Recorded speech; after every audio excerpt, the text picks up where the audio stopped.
Good morning, Grand Canyon. I'm smiling because I don't have to do any more research. If you happen to be standing at the South Kaibab trailhead in the late afternoon of July 3rd, 1967, and if you happen to look down on the switchbacks that are known as the chimney, and if you saw a line of hikers and a ranger and a few mules nearing the south rim, I'm getting some feedback here, is that? Turn off the hand mic. The hand mic, turn it off. It's off. Inside. Okay. And if you saw a line of hikers and a ranger and a few mules nearing the south rim, and if like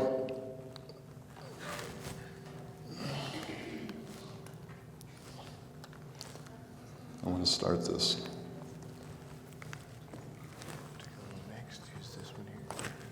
Okay. And if, like my father, you happen to have an 8mm movie camera with you, then you might take some footage of those nearing the top, but probably only if you knew who they were. But newspaper accounts from previous days have been telling readers all across the country that a particular American public figure and his family and some very special friends would be hiking out of Grand Canyon that afternoon after a 3-day raft trip from Lee's Ferry. This is the beginning of that footage, and we'll come back to that video clip at the end of near the end of the presentation. But first, the story of U.S. Senator Robert Kennedy's 1967 trip through Grand Canyon. As Wayne said, the park was not even 50 years old when Robert Kennedy decided to take family members on a trip to the Colorado River. What made it special was that a band of Associated Press reporters tagged along. And their accounts were sent out daily by helicopter so that they could reach syndicated readers from newspapers all around the country. And that's how my father found out about it. And it guaranteed daily publicity for the national park, for Colorado River running, and of course for the political family and their friends. What made this such a unique event was that never before had anyone's journey on the Colorado River, commercial, private, certainly not the early explorers, received real-time publicity that the Kennedy trip enjoyed. This was at a time when most Americans got their news from newspapers, morning papers, afternoon papers. National TV news was 15 minutes a day.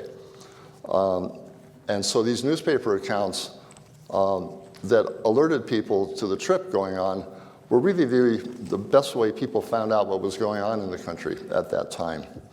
And it helped really create a surge of publicity for the park and a new era of popularity and a lot of new business for the outfitters, including Hatch Expeditions that Kennedy chose for the trip. He had taken river trips with Hatch the 2 previous years through Dinosaur and the Salmon River. But river trips in the Colorado were still in their infancy in 64, 65, 66. So come 67, Kennedy decides to jump on the river, probably influenced by talking to Hatch on the trips the previous 2 years. There only had been 1,000 people making the full canyon voyage the year before Kennedy's trip in 67.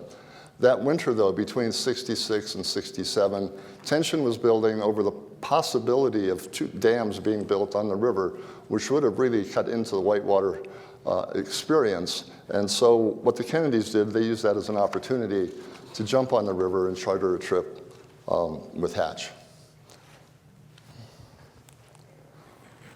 So as the launch date neared, Kennedy and his host, to understand that Kennedy's interest in the river, he had a love of water growing up off of, in Massachusetts and New York. He had a love of water. He had a good rapport with Hatch from the previous years. He could get a firsthand look at the river in the event that there was going to be a Senate vote on the dams, which there actually was that summer. And he would gain some national publicity in the event, and it wouldn't hurt if he made a decision the following year to seek the presidency. But at the time of the trip, though, Kennedy had remained indecisive about challenging a sitting president, and thus he had the public and private space to spend one more summer on a river adventure with his family and friends, this one in Grand Canyon. His fascination for the river and other wild adventures was really not a surprise to those who knew him. Biographer Evan Thomas wrote, "Kennedy made a cult of courage. He collected brave men." And we'll see some of that a little bit later here. So, please. As the launch date neared, Kennedy and his host, on the left there with the cap on, is Utah Senator Frank Moss. They flew from Moab to Hall's Crossing and were welcomed to the region by a San Juan County Commissioner who presented them with Navajo blankets. And then they continued on a boat trip and a hike to Rainbow Bridge, followed by a tour of Glen Canyon Dam, the waterworks, and the power works. And while that trip of his was underway, the first newspaper accounts started to appear about a party of 42 people starting out at Lee's Ferry on the 30th of June, a couple days later from the time of that first newspaper account. And the party was going to include the senator's wife, Ethel, 7 of their 10 children, Kennedy's sister, Eunice Kennedy Shriver, and her children, Bobby and Maria. Yes, that Maria Shriver. Other notables were Kennedy's old friend Jim Whittaker, the first American to summit Everest, one of those heroes. Writer George Plimpton, humorist Art Buchwald, crooner Andy Williams, LA Times publisher Otis Chandler, and US Olympic ski coach Willie Scheffler. On the last day of June, 6 28-foot motorized pontoon rafts set out midday from Lee's Ferry, carrying the Kennedy family, 4 of them. The 5th one hauled freight, and the 6th one provided passage for the crew of journalists. Early in the trip, really, they had to pay their own way, though. Kennedy insisted on that. Early in the trip, reporters filled their newspaper space, articles like this, with accounts of Kennedy jumping into Badger and Soap Creek Rapids on a swimming pool air mattress. This is the Kennedy flotilla going through Badger Rapids. There are 2 rafts in the picture, and one is actually way down here already, if I can get it. Okay. So he got really beat up when he jumped into those rapids on an air mattress, and Ted Hatch had warned him in no uncertain terms, do not do this, do not do this. You don't tell a Kennedy that. He jumped in. And he got pummeled, but he came out unbroken. He didn't do it again after Soap Creek, though. Newspaper accounts at the time treated readers to that kind of an inside look that made for great copy if you're sitting around the breakfast table in the morning reading about this famous American political family and what they were doing on a place called Grand Canyon in the Colorado River, swimming in warm water. The river was still warm then. Shooting rapids, that was a term that was used a lot back then. They shot rapids, they were shooting rapids. We don't hear that too much anymore. And the day hikes that we all take when we were on river trips. And from these accounts, we learned that the party covered 30 miles the first day camping at Vasey's Paradise, or near it, that night. And then on the second day, they camped downstream from the Little Colorado, probably at 68-mile camp or Tanner Camp. Water fights on the rafts. It was really hot. It was the 1st, 2nd, and 3rd of July when they were on the river. They had water fights on the rafts, like we do. It was compared by the writers in the newspapers to the kind of football games they played back in New England. No holds barred, touch football. Every band just go all out. And so in the evening they would sit around and eat meals cooked by the guides and relax around campfires, which you could do then, listening to poetry and singing and music. Airplanes would fly over every day, dropping blocks of ice for cocktails and cold drinks, like my last trip with Wayne. And they brought sleeping bags for people who left without sleeping bags. And I think that might have been the reporters, because they were sort of a last-minute addition to the trip. If this was like what running to Colorado was like, you could see where a lot of people reading the paper said, I want to do that too. You know. So a pilot who flew over the party on the third day reported that a group had set up camp at Hance Canyon the third night, and then they would make a short run to Phantom the next day. When they got to Phantom, the decision to hike out had to be modified because it was so hot. Temperatures were over 100 degrees. The young kids were stricken with heat issues, older people were, and they needed to come out by helicopter. And those who planned to hike out were cautioned to wait until evening, but Kennedy, of course, and the hardiest members set out immediately, middle of the day, with a limited supply of water, and they made it out in about 4 hours, according to the reporters.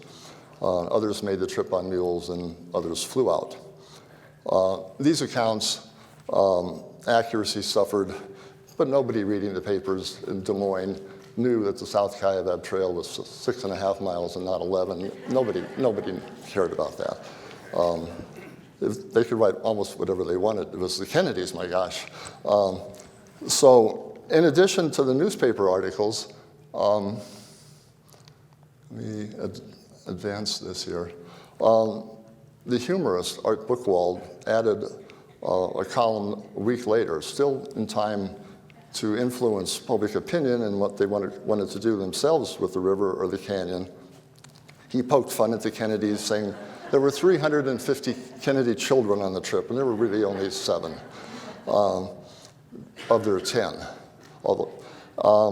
He wrote that his father had urged him not to go, noting that it's all right for Kennedy to go down the rapids because he can walk on water. You're going to have to swim. So Buchwald got his article out of it, and he took the helicopter out.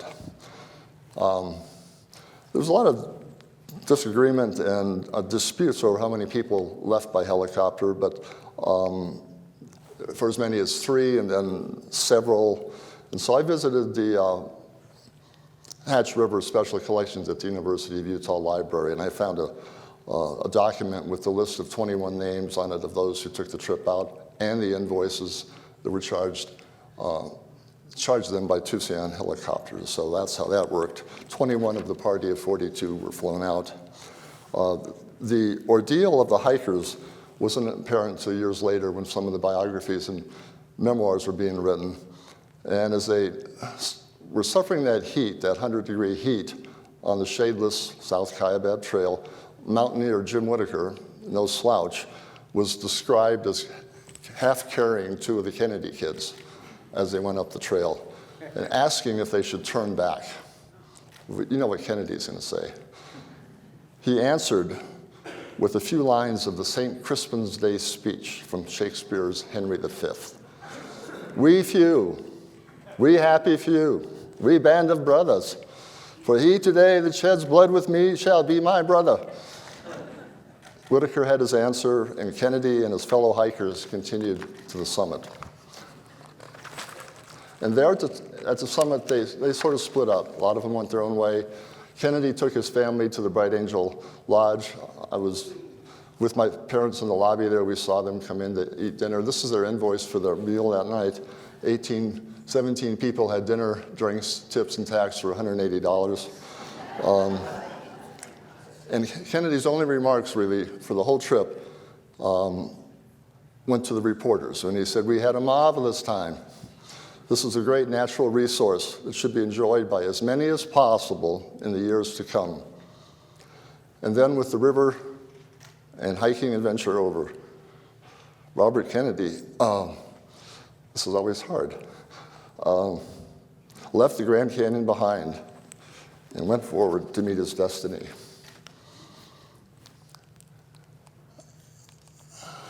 Get this going again. Oh, I gotta go up this way, okay. So here's the only group picture I was able to find anywhere of everybody who was on the trip. And there they are. I have a pointer I'm gonna use here real quick. The other one is not working.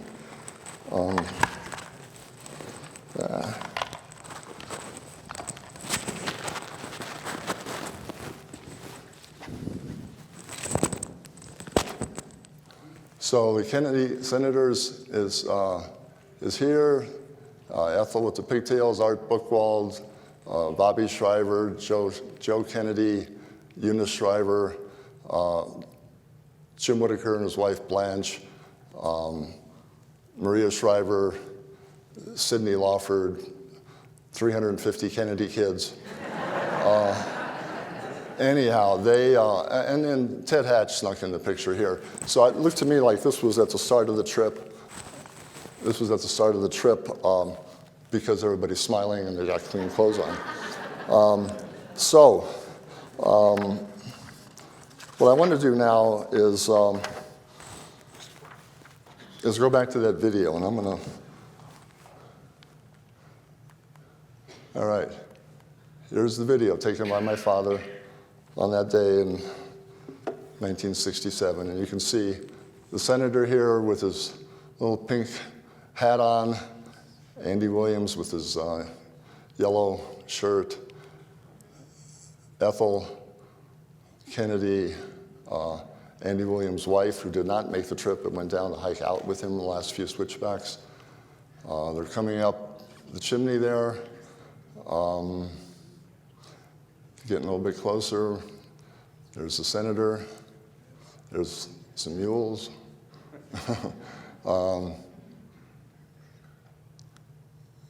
This is really interesting to stand on the rim there and watch them come up, and then remember that you had to film. So there's Kathleen Kennedy. She was leading the group out, and then there's the senator. The Williamses.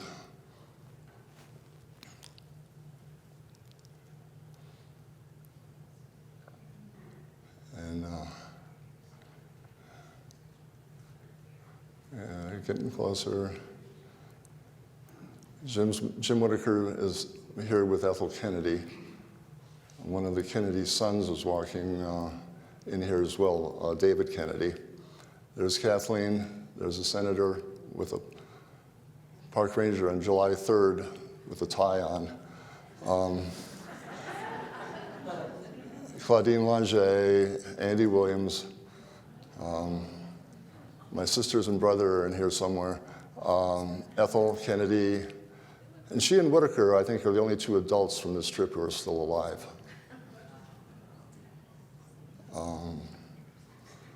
And they were right near in the top, and there they are with a few people who happened to gather there that afternoon. And signing autographs. And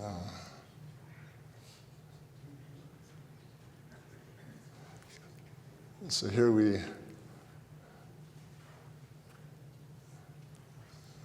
amateur photography. There's a senator.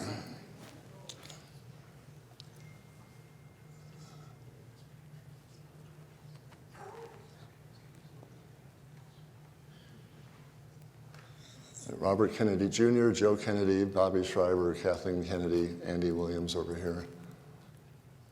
They're sitting there at the South Kaibab trailhead trying to... Andy Williams rode a mule most all of the way and only got off the last few switchbacks to hike out.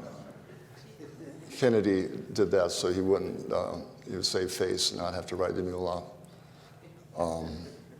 They went over and wetted down in the mule drinking area over there. Got soaked. There's Bobby. There's his son David. Andy Williams. Okay. All right, I'm gonna stop that. They got on the bus. And so, and again, those are the, so when our family rediscovered this footage, my mother and siblings and I decided that it belonged to a larger audience. And so in 2017, we decided to deed the film to the Grand Canyon National Park Museum collection. Mom is in the audience today, here for the first public showing of that video.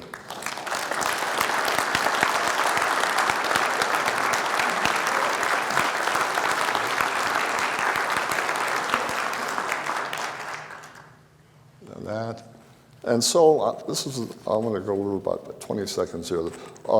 It was humbling for me to consider that at the time of this trip, Robert Kennedy was closer in time to Teddy Roosevelt than we are to Robert Kennedy's trip. And I didn't go looking to understand how to write history to be at a symposium. I simply wanted to share a family story about film and surround it with enough information to give perspective. I found some article written in 2004, article in the LA Times by a woman named Pat Morrison. And she said, the problem with history, as she wrote, is getting it just right. And I kept reading, what's this have to do? With it, she captured the essence of my interest in this, and I think our collective interest in Grand Canyon history. She wrote about conflicting statements and voice recordings of football's Roosevelt Greer and Olympian Rayford Johnson as they pertained to Robert Kennedy. The conflict concerned which of the two men had disarmed Kennedy's assassin on the chaos of that tragic moment. Each claimed to be the one who took the murder weapon away, thus preventing further casualties. Asked by Morrison decades later about what happened and why the conflict should matter, Rosie Greer replied, "You don't rewrite history. You have to take a stand about the things that you know about. If the past is messed up, then no one will have anything to stand on for the future." I'll leave you with that. I'm sorry for going over. Thank you.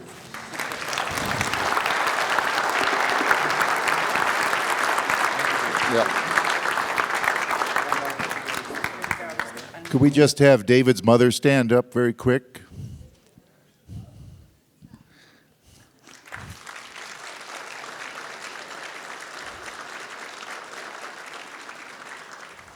Thank you for being here, and thank you for you and your husband to come here and take that movie way back in 1967. How about those bylines? Lee's Ferry, Arizona, Phantom Ranch, Arizona. Pretty cool.